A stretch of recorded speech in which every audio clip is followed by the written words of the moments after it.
Hello to our viewers. I'm here in our CBS This Morning Toyota Green Room with actor and comedian. What's your name? Tracy Morgan. Tracy Morgan. He's known for his roles in impressive. Well, they call me Denzel Washington Jr., but. Well, how would you like to be addressed today? Denzel or Tracy or what? Sidney Poitier. Sidney Poitier. He is known for his roles in impressive line of shows, including Def Comedy Jam. No, can I change that? Okay. Two-time Emmy nominated Tracy Morgan. Well, can I get to that part? I'm sorry. Okay. Def Comedy Jam, Saturday Night Live, and 30 Rock. He currently stars in The Last OG, which is filmed in the same Brooklyn neighborhood where he grew up. So we heard Tracy's heartfelt message to his 6-year-old self earlier today. It's part of our ongoing series, Note to Self, where he reflected on his childhood, his comedy career, and the life lessons he's learned along the way. We are pleased to have two-time Emmy-nominated Tracy Morgan join us in the green room. Tracy, it's so good to see you. Nice to see you too, Gayle. The Note to Self that we do is really one of the most popular features we do here, and I find for most people, it's very cathartic for them to write it. It's painful for them to write it sometimes. It's reflective. You started with your 6-year-old self. Was this a difficult note for you to do? People were very moved by it. And I want to say to you, listeners and viewers, it's playing right now. You can call it up right now on the CBS This Morning website. But don't do that until we hear what Tracy has to say. Was it difficult for you to write it, Tracy? Yeah, I mean, it's your life. Is you reliving all of the not just painful, but it was glorious too, because, you know, we had good times growing up. Mm-hmm. My dad was there, my mom was there. You know, we had good times, but it's also a traumatic point, because that's a point where my dad left the home. Mm-hmm. And that, well, your mom made the decision for him. Yeah, she had to. Because she wanted to protect her children. Why? He was an intravenous drug user. Mm-hmm. He didn't go to Vietnam a drug user. He came back that way. Mm-hmm. But nonetheless, she had to protect her children. Mm-hmm. And, you know, my mom is a protector. That's my mother. And I love you, Mommy. Mm-hmm. But she had to do what was best for her kids, because we were mimicking, me and my brother, we were mimicking our dad. Yeah, you said your dad was funny like Richard Pryor. Whoa. He had more talent in one pinky than I have in my whole body. He could do dialect. He could do all kind of stuff. He traveled the world. I'm just a better businessman. So, Tracy, when did you know that you were funny, considering the background that you've had? High school. High school. What happened? Before that, it was a lot of drama. There was a lot of running away from it. It was a lot of that. It was a lot of need my dad. It was a lot of that. Yeah. But when I ran away from home at 13. Where'd you go? I went to my father. Uh-huh. I knew at that point, at that age, I needed him. Yeah. All my friends, if I hadn't ran, I might be a statistic like the rest of my friends. Yeah. A lot of them became, not all of them, but a lot of them became statistics to where we were raised, the environment, all that. And I wanted my father. Yeah. I wanted my father. He's the only one in this world that could show me how to be a man. Did he want you the man that I am now? Tracy, did he want you at 13 when you? Yes, he never left. I mean, him and my mom broke up, but he was always in his kid's life. Mm-hmm. 4 of us, he was always there. He was always a great dad, always kind to us. I can remember him maybe beating us once in my whole life. And that's because he bought a brand new carpet in the house, and me and my brother spilled a little bit. We called ourselves making some Captain Crunch, and I spilled a little bit of milk. We went and got buckets of water, threw it on the carpet. He woke up and hit the ceiling. Tore our ass up, but it's fine. I forgive you for that, Daddy. We deserved that one. Yes, but other than that, with my dad, my dad was such a man. He loved his kids, that if we did do something wrong, going through that knucklehead stage, it was a look. Yeah. It was a look. Yeah. It was a look. So you because he trusted us. And what would hurt me was that I let him and my mom down. That hurt me more. What do you mean? If I did something to let them down, they gave you that look, like, so, that hurt you more. Yes, sometimes a look is worse than actually getting a spanking. Because you know you hurt them and let them down. I get it. Your dad clearly had an impact on you. You sought him out. You knew you were funny in high school. My mom did too. I think my mom might have had the biggest impact on me. How? I know what I get from her. What? Her stubbornness. I refuse to take no for an answer. That's why I'm sitting where I'm at. Because when I got into show business, I'm not having it. Who tried to tell you no, Tracy Morgan? The world. Mm-hmm. The world. When I was born, the world. No, not you. You ain't gonna make it. Mm-hmm. That's what you taught growing up. You know, being black in America and all that, you know. Mm-hmm. What are the chances of you getting a star on the Walk of Hollywood and blowing? But I got that from my mother, Elise Wharton. Yeah, and you said no. You're not giving up. Nah, she had 5 kids. Yeah. And we good. All her kids are good people with righteous folk. She did a damn good job, Mommy.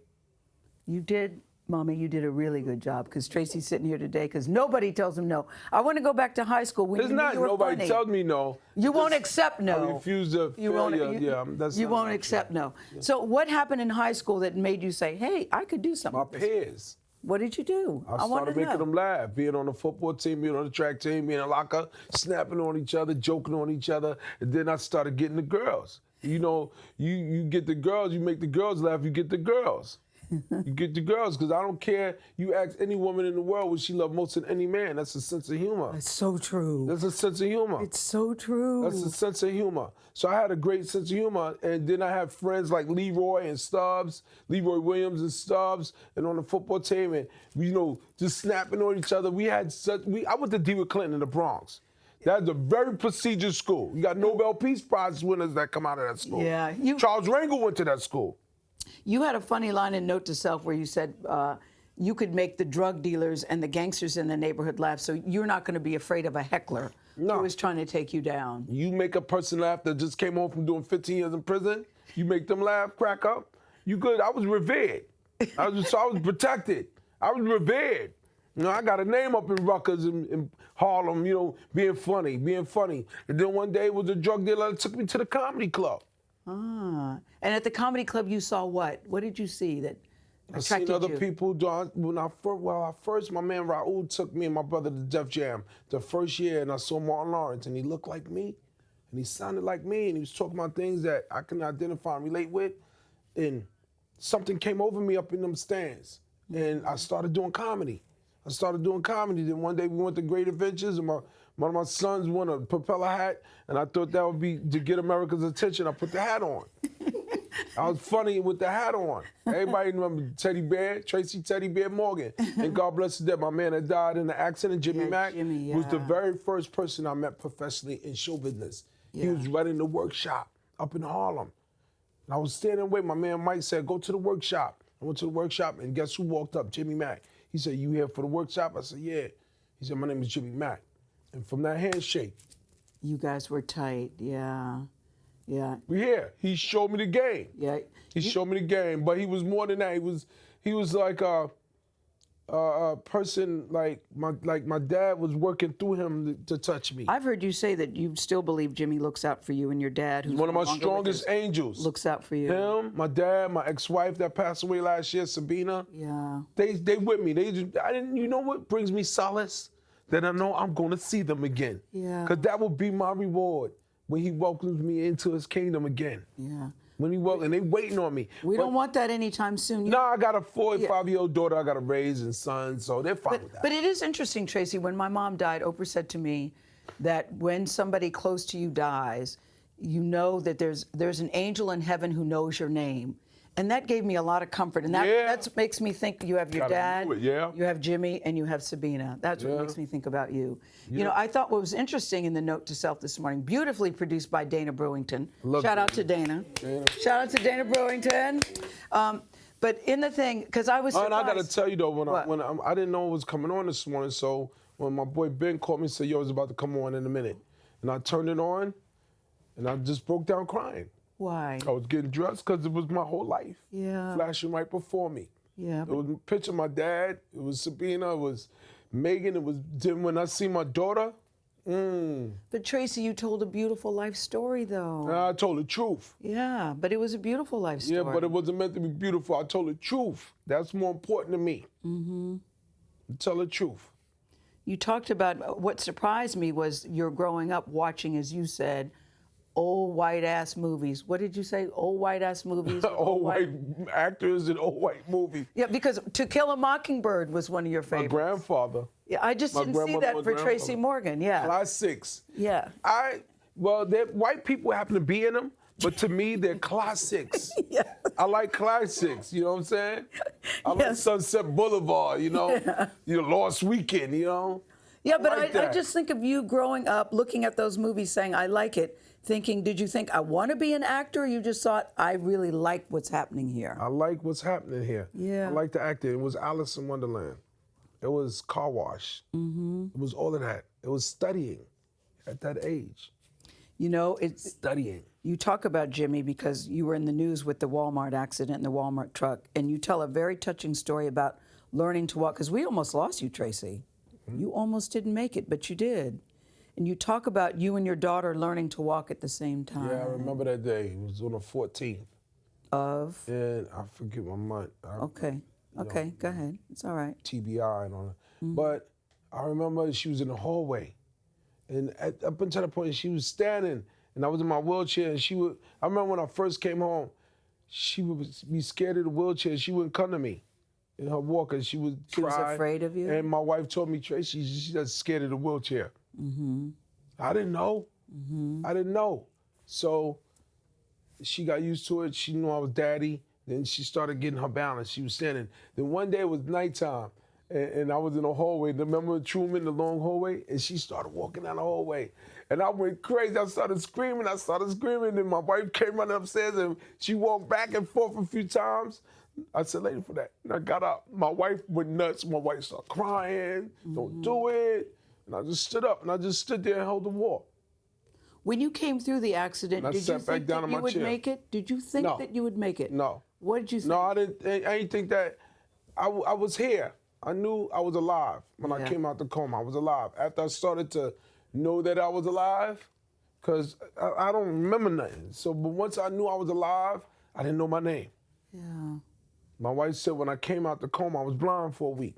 I messed up the neurons in my brain. Then I don't quite remember seeing anybody. I just know that I'm here now. I don't remember that whole part of my life is like a blank, but I was alive. Yeah. Then the guilt started to come in, why I survived, why Jimmy didn't. I asked him to be. Then all that started to happen. All of that started to happen. Well, there's a reason. Then I didn't know my name. Then I had to get cognitive therapy. Yeah. I had to learn how to count. My wife said that she was there one day and a lady said, "What color is this?" And I said, "Green." And it was pink. So you really had to learn all over. All over again, yeah. But here you are, Tracy, sitting here. I didn't know how to walk.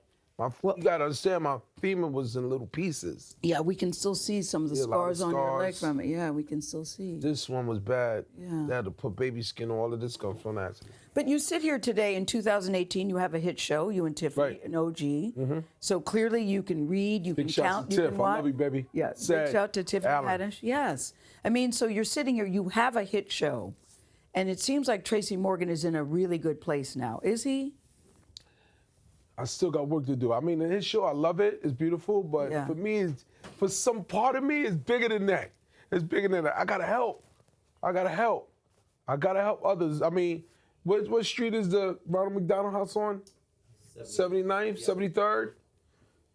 Last week, I was just compelled, and I always go there to help the kids. To go to the Ronald McDonald House. But I broke down in my car on the FDR drive, and I just got off at 79th, 70, and I went in there, and I said, I want to help. Just crying, I want to help. You just walked in off the street? Want to help. Wow. Them as kids would know tomorrow in there. Terminal cancer, I want to help. So if you out there, any hospital in your neighborhood, just go to the children's ward, just go help. Because the only way out of the darkness, and I said it yesterday, only way out of the darkness is life, you got to put yourself in service. Yeah. You will forget about the crap you doing if you helping. That's the only way out of the dark. People do tell me that Tracy Morgan is a lot more emotional these days. I saw you at the airport recently. Yeah. I'm not all day. I don't walk around crying, but I can be. I can be. I'm human. Nothing wrong with crying. But as long as you are, you're human. If I can still cry, that means I still got something inside. When you can't cry, is when you better start worrying. That means you cold and empty inside. Well, you were certainly not cold and empty inside. Well, I just want to be a part of the problem. I want to be a part of the solution, not the problem. I cried 2 weeks ago when I seen Trump and Kim sit down. Yeah. And I'm 49 years old. I've never heard no head of state, no head of state, no politician, no world leader say the word peace. And I heard the word peace. You feel optimistic about what's going on in I'm the not world going today? there. Okay. Okay. I'm just saying I heard the word peace, so I'm going with that. Yeah, yeah. Because we got to put the guns down. That little boy in the Bronx, come on, man. Yes. We got to put the guns down. Yeah. That's why I did what I did in Marcy Projects. Because the playground is a safe place for kids to get away from all of this.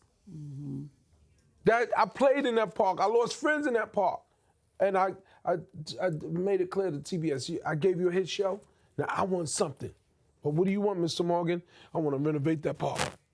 So maybe we can start doing that. Maybe it'll be a trend for other celebrities, other people with more fortune than others. I will say this, Tracy, because we might have to do a special report because of what's going on in the Supreme Court.